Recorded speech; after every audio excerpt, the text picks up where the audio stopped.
Hello everyone, how are you? Today's our talk in classical mechanics is on canonical transformation.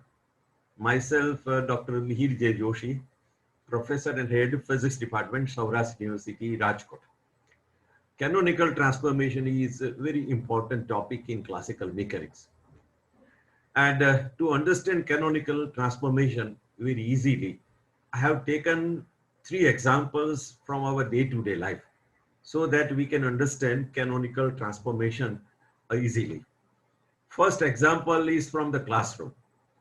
In this picture, the classroom is shown with a full attendance. All students are present in the classroom. In another picture, the vacant classroom is shown. No students are present. And these two are the extreme cases. One classroom full of students, another classroom no student.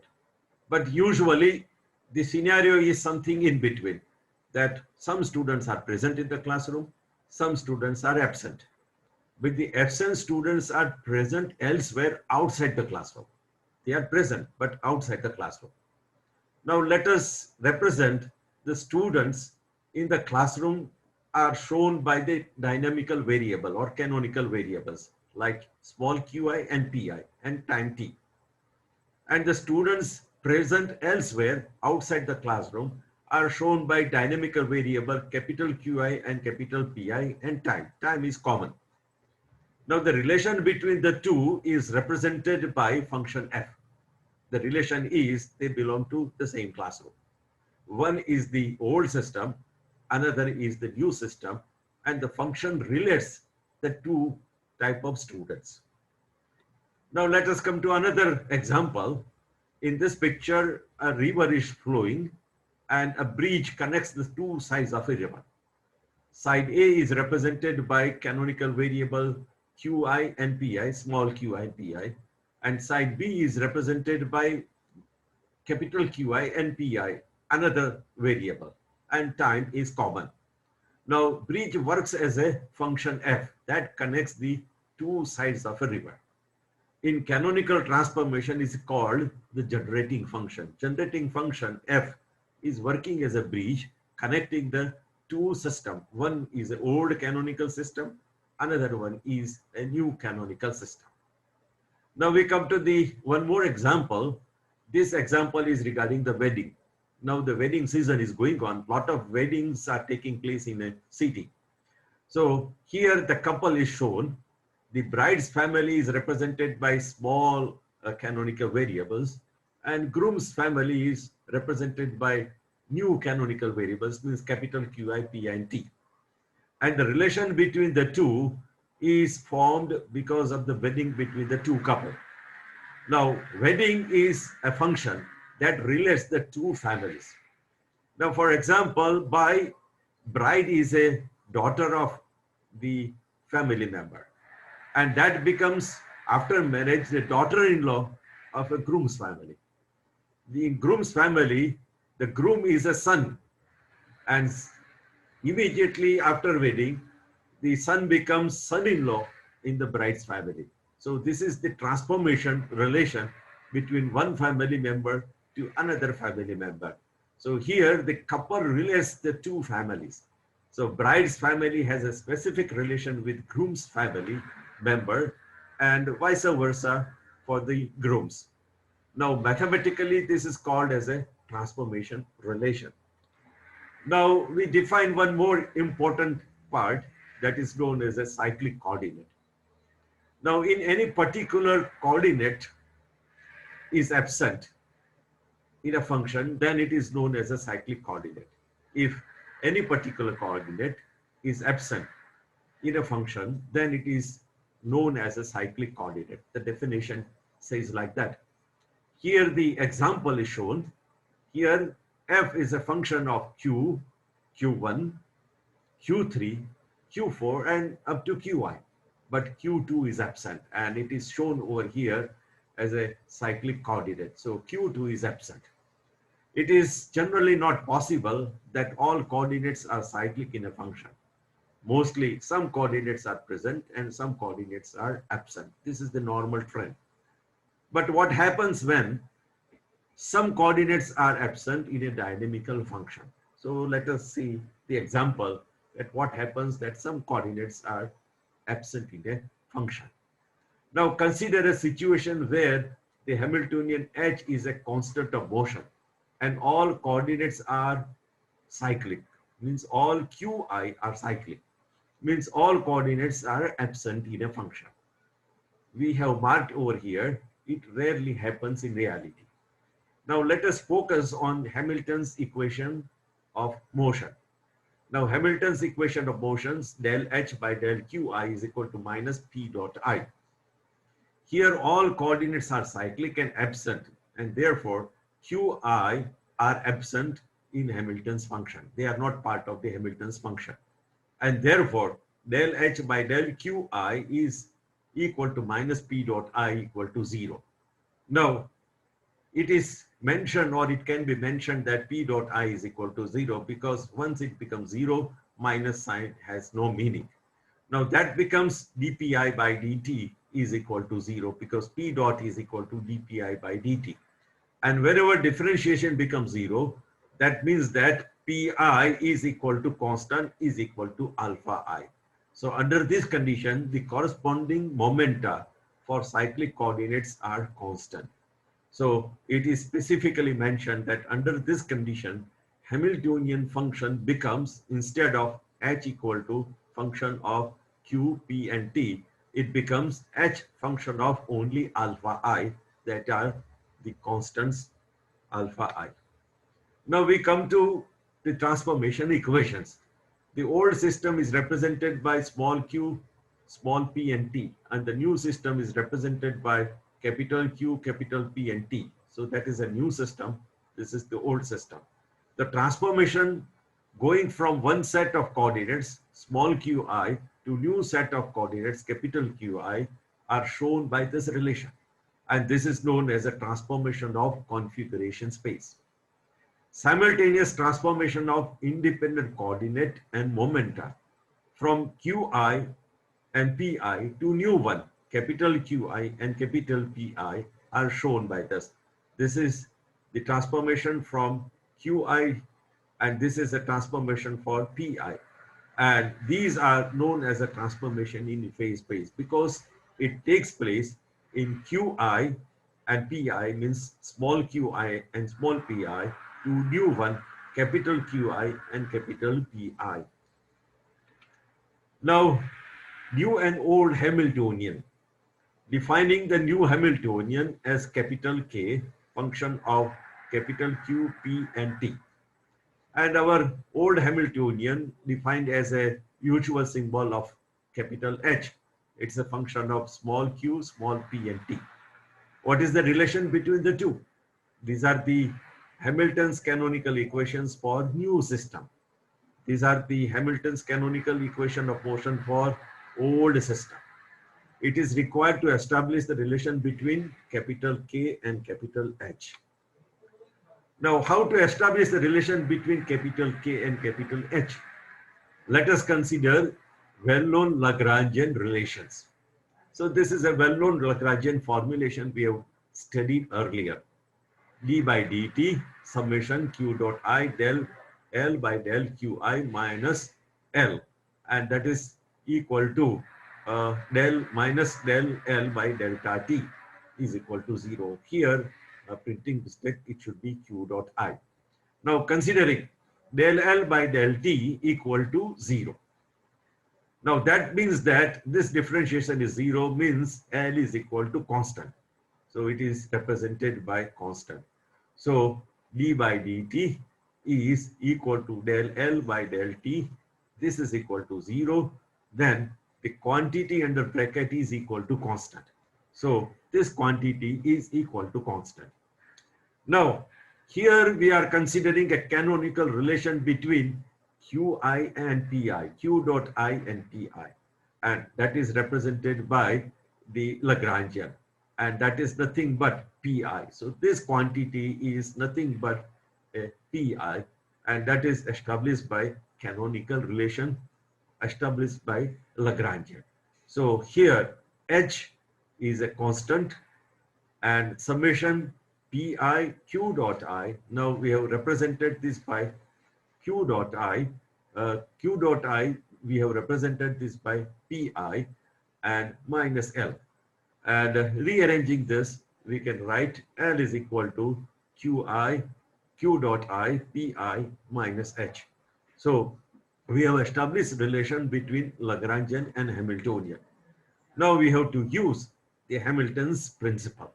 We have already seen the Hamilton's principle, and that is from T1 to T2, L dt integration, line integration, T1 to T2 is equal to 0 for the stationary value of integral.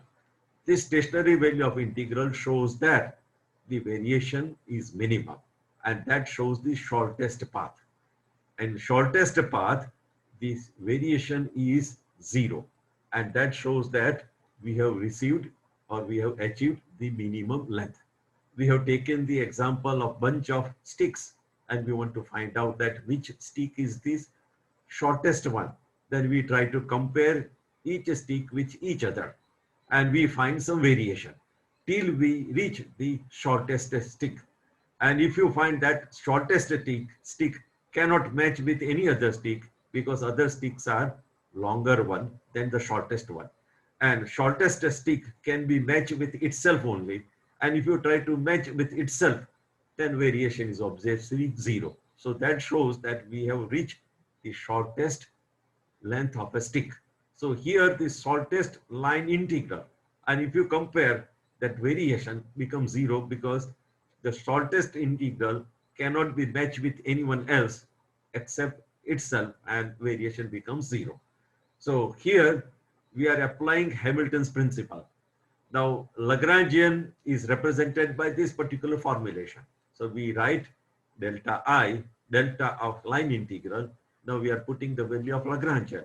So it is pi q dot I minus h is a Hamiltonian function. Let us represent it by equation number 1. Similarly, we can write for the new Hamiltonian. So new Hamiltonian, same equation we are writing, and we call it equation number 2. Now it is possible that, it is not possible that equation 1 and equation 2 are equal. At first glance, we may try to feel that equation 1 and equation 2 are equal to each other, because both are equating to 0. But the variation is 0, not equations are equal to 0. So it shows that both integrals are showing the minimum path. It does not mean that both paths are similar to each other or same. So we try to establish a relation between the two. This is the minimum path. Equation 1 shows minimum path, does not mean that both paths are equal to each other. So it is not possible that equation 1 and equation 2 are equal. The variation in integral are 0, but does not mean that both integrals are the same. To establish a relation between two integrals, we assume following relation. This relation shows multiplied by lambda, and this shows that lambda pi q dot I minus h, that is the old side, pi q dot I minus k plus df by dt. F is a function of phase space coordinates with continuous second derivative, and later on will identify as a generating function. Here lambda is independent of canonical coordinates.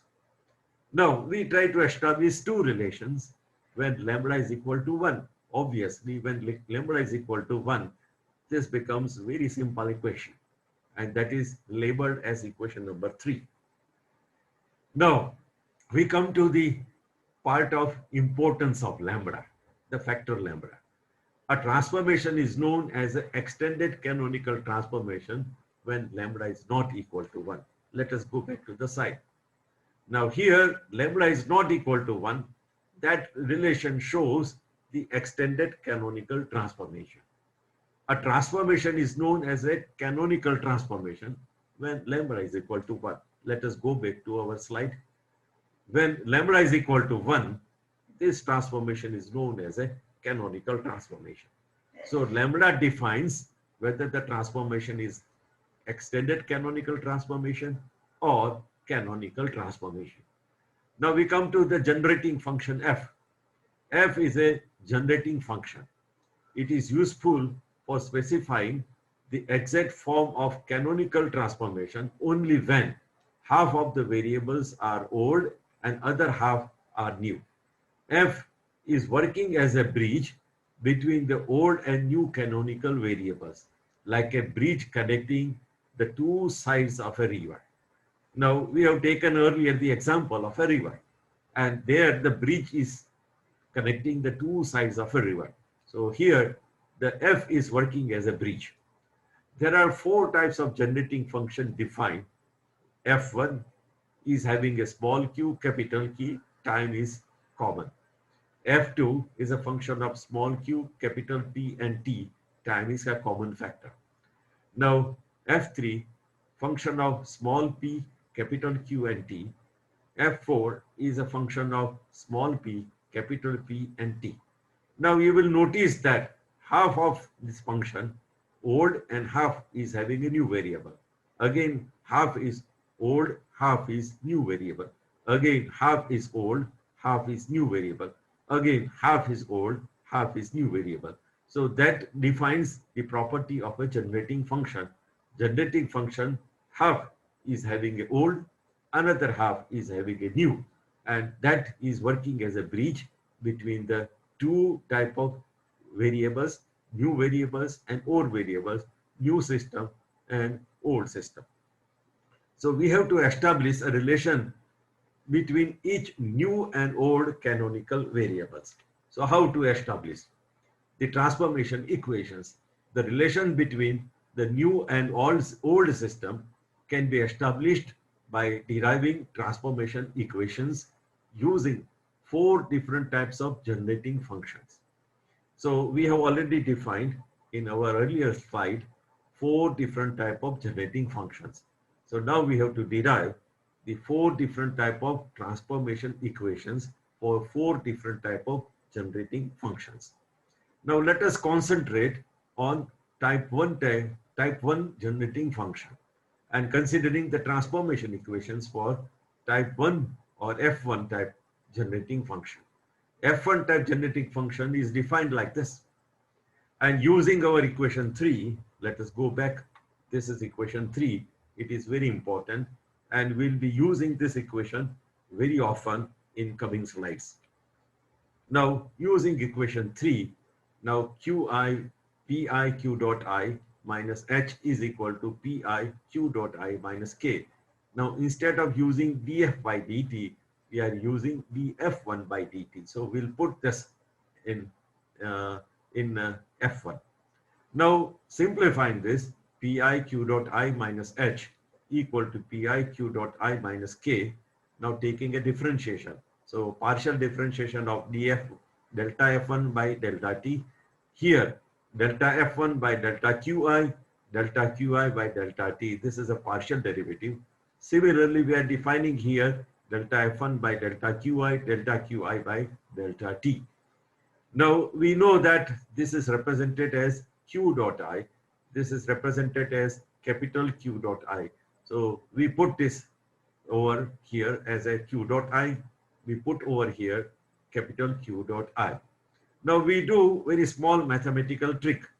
Now let us simplify, taking all this term on the right hand side to the left hand side and equate it to 0 and try to rearrange. Now we are taking all the right hand side terms to left hand side and equate it to 0. And we try to rearrange in terms of coefficients.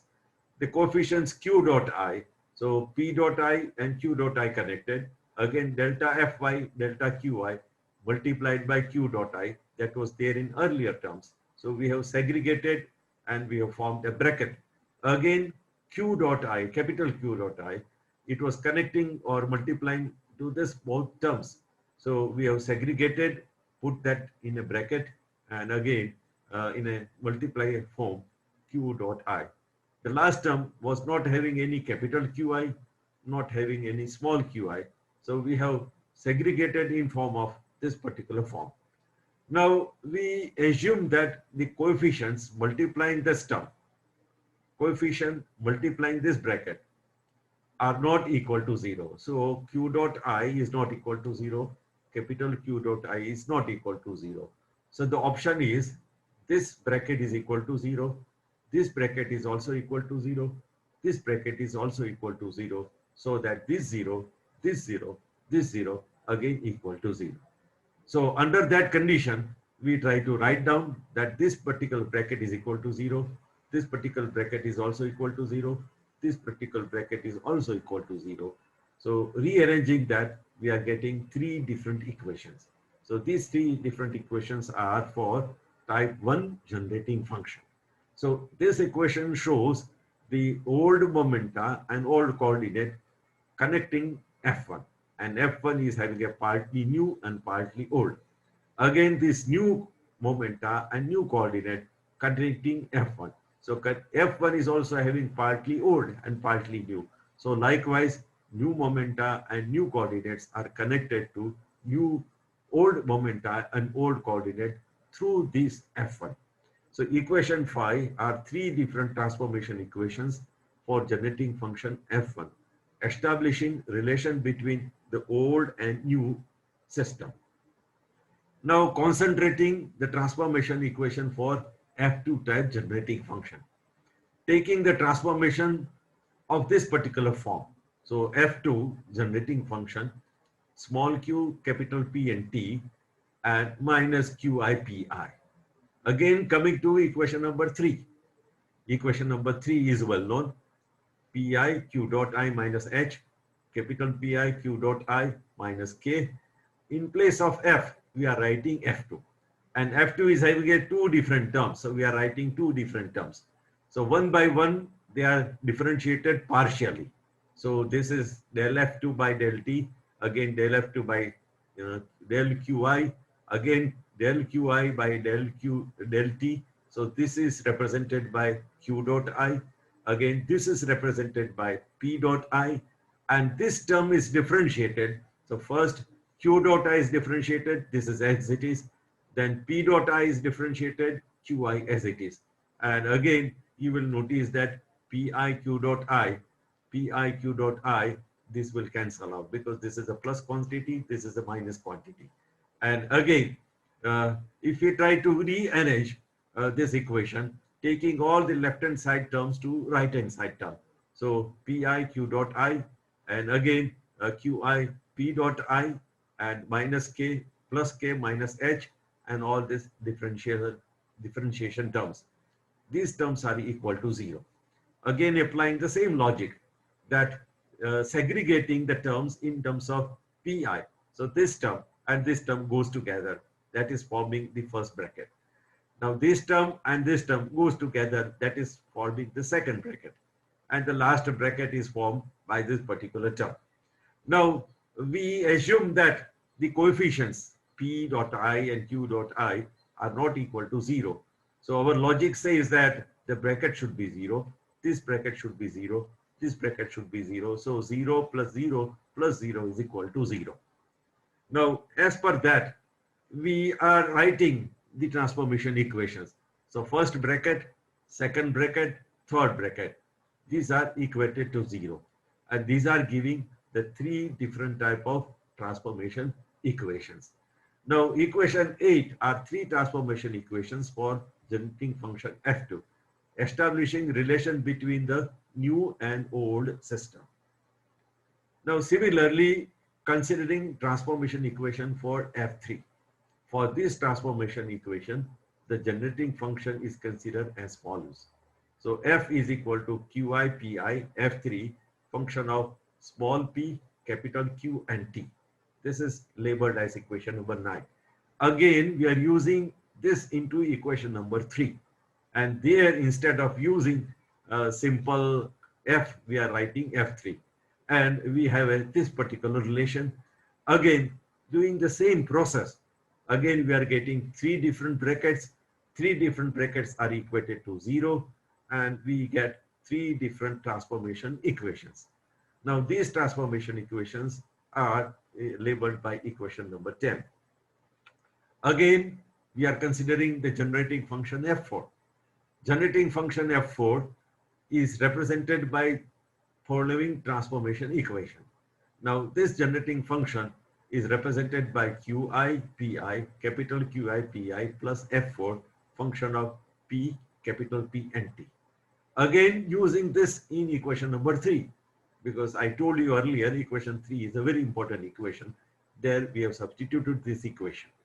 Again, doing the same process, partial derivative. Again, establishing 3 different brackets. 3 different brackets are equated to 0.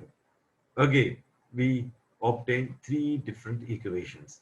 These 3 different equations are labeled by equation 12. Now, if you notice this equation 12, this part is negative, this part is positive.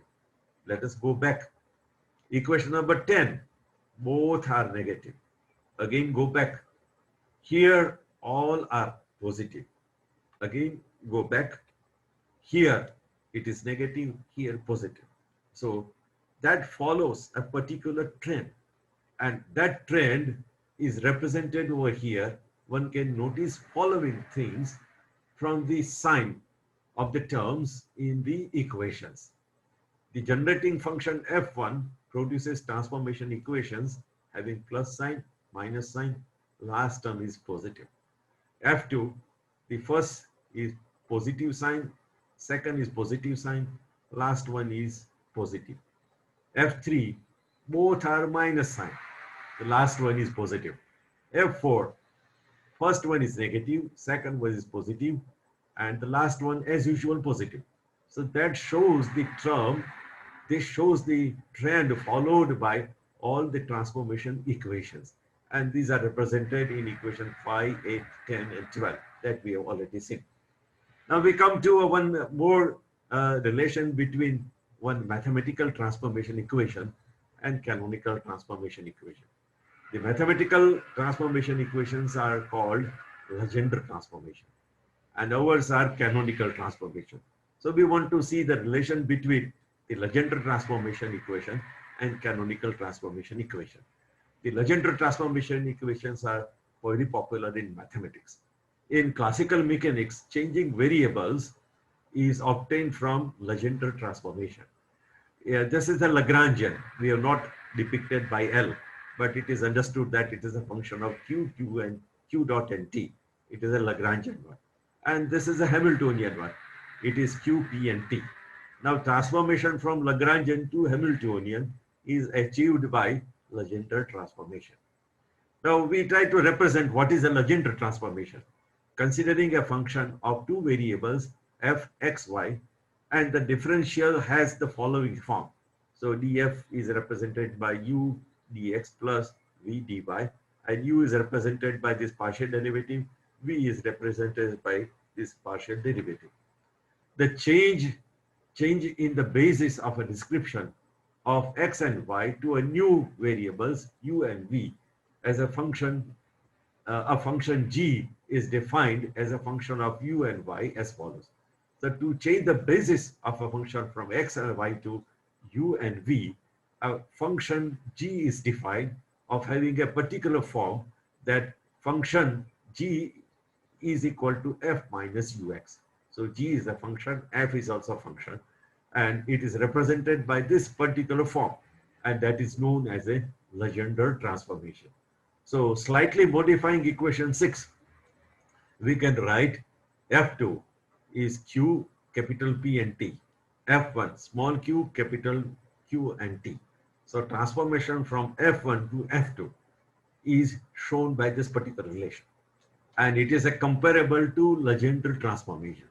It is a transformation from f to g, and that is shown by this transformation. Only difference is in the sign. Here it is a plus sign, here it is a minus sign. Again, f1 is f is equal to qi pi and qi pi t, and that is a f4. So above relation shows that f4 is achieved by having a double Legendre transformation. So the Legendre transformation and the canonical transformations are comparable to each other. Now we come to another small topic, and that is known as identity transformation. Now, identity transformation, for that we are considering a generating function f2 of this particular nature, small qi and capital Pi. And this is a function. F2 is a function of qi pi. Now, this is a F2 type of generating function because F2 type generating function is having small q and capital P. So here, small q and capital P. And time is suppressed over here. So this is a type 2 generating function. Then we can use transformation equations for type 2 generating function.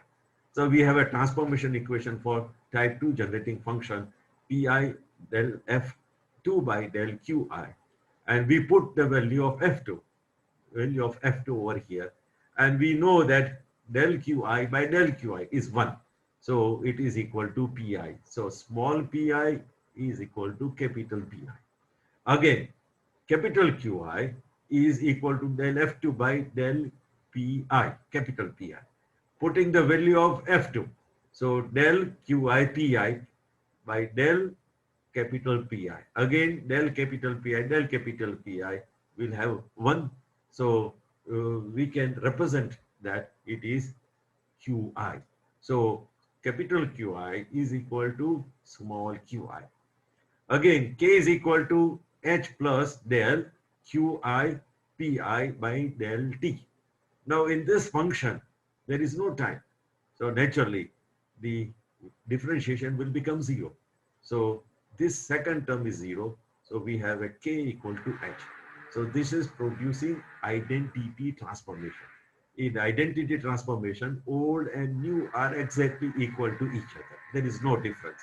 So the new and old coordinates are the same, and therefore F2 Qi capital Pi gives the identity transformation. Now we are discussing another small topic that is known as a similarity transformation. Considering the transformation for F2 type generating function. So F2 type generating function is defined like this, and generating function is equal to alpha small q and capital P. Again, small q is here, capital P is also here. So it is a function of F2 type because this is the form of a generating function. Now using F2 type generating function transformation equation, as we have used in earlier slide, Pi is equal to del F2 by del Qi. We are putting the value of F2. F2 is given here, alpha small q capital P. Again, del Qi by del Qi, it will give 1. So remaining things are alpha and capital P. So small p is equal to alpha capital P. Similarly for Qi, del F2 by del capital Pi. Putting the value of F2, again we'll find out that the result is alpha q. So here capital Qi is equal to alpha q. Here small pi is equal to alpha capital P. So if you want to try to find out the value of small q, then small q is equal to capital Q by alpha. This is known as a similarity transformation. So here we have discussed different type of transformations. We have discussed the canonical transformation. We have discussed the relationship between the canonical transformation and Legendre transformation. We have discussed identity transformation. We have discussed similarity transformations. And we have discussed the relationship between the old coordinate system and new coordinate system. And the relationship is established by 4 different type of generating functions. Here we have to remember the great contribution of Sir William Rowan Hamilton to classical mechanics. Sir William Rowan Hamilton was an Irish mathematician, and his contribution to classical mechanics is very well known. The beauty of his life is that he had a knowledge of 13 different languages at age of 14, and many Indian languages was known by him. So he was knowing many Indian languages, and his contribution to classical mechanics is well known. And to honor him, we call Hamiltonian capital H as a function of T and V, the kinetic energy plus potential energy, that shows the total energy. So Hamilton's contribution to mathematics as well as in classical mechanics is very well known. So here we share the information regarding Hamilton. And thank you very much for patient hearing. Thank you so much. Thank you very much.